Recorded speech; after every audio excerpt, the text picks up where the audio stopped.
இல்லை நீ சாப்பாடு போட்டது எத்தனாயிரம் குருவி வந்து சாப்பிடுது வரும். கண்ணி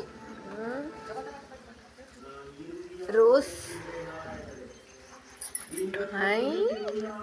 ஆரஞ்சு ரோஸ் செம்பருத்தி கூட எவ்வளோ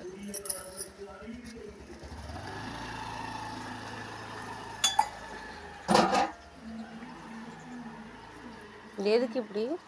அது அந்த பெயிண்ட் இது வந்து கழுவுறதுக்கு வீட்டில் ஊற